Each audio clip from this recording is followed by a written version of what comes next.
this where you kind of have it in your hands a couple times and it slips away?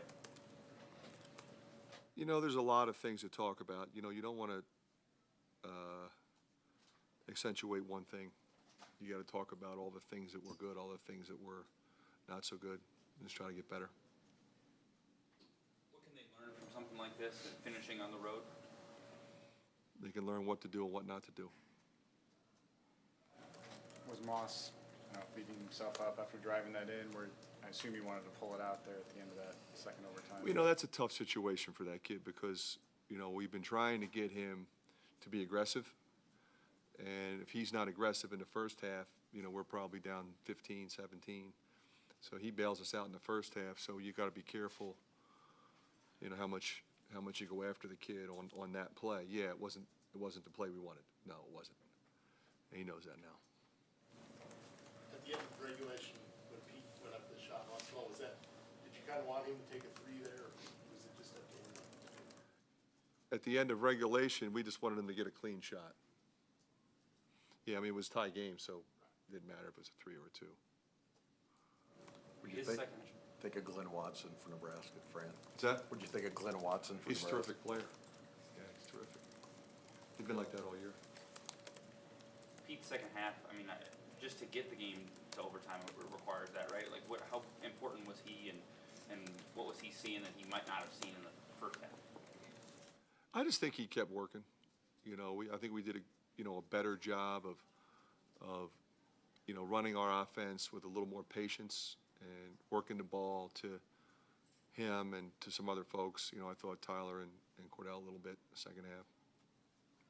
So I think he was a little more patient, and I think he has to be.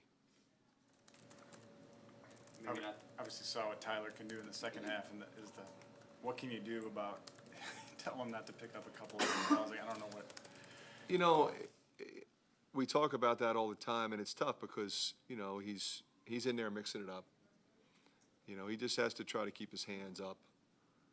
You know, don't pick up one where, you know, you have your hand on the guy. Just, you know, get your hands where the referees can see them and, you know, maybe save one there.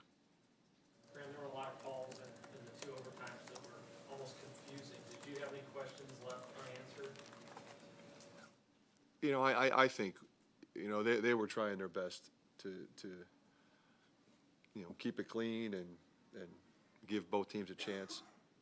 You know, it's a tough game to officiate. Did you see the road improvements that you wanted to from Purdue tonight? Obviously, a lot better than that night. Yeah. You know, like I said, I thought we did a lot of good things.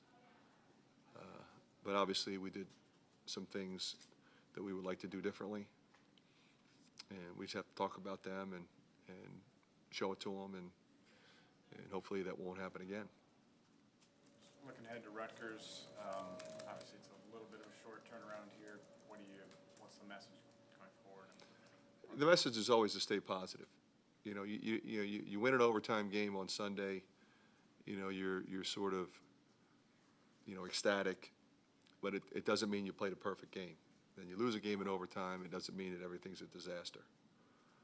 You know, you have to respect your opponent in both situations and recognize that, okay, there's some things that if we could do over, we would do them differently. Let's make sure that when we're in that situation again, that we handle it a little bit better, execute a little bit better at both ends. And I think that's the message. We'll take one more if you have it. Maybe just on Moss in the first half, again, just sort of, is that something you see in practice with him just sort of taking over again? Well, he has that capability. He does. He's explosive. He can get to the rim and finish typically, and he has a 3-point shot. He's got a pull-up jumper, so he's a legitimate offensive threat, and we need him to be that to help take some of the pressure off of, you know, Jordan and Pete, and then Cordell and Tyler. He needs to be that guy, and he was that guy tonight. Thank you.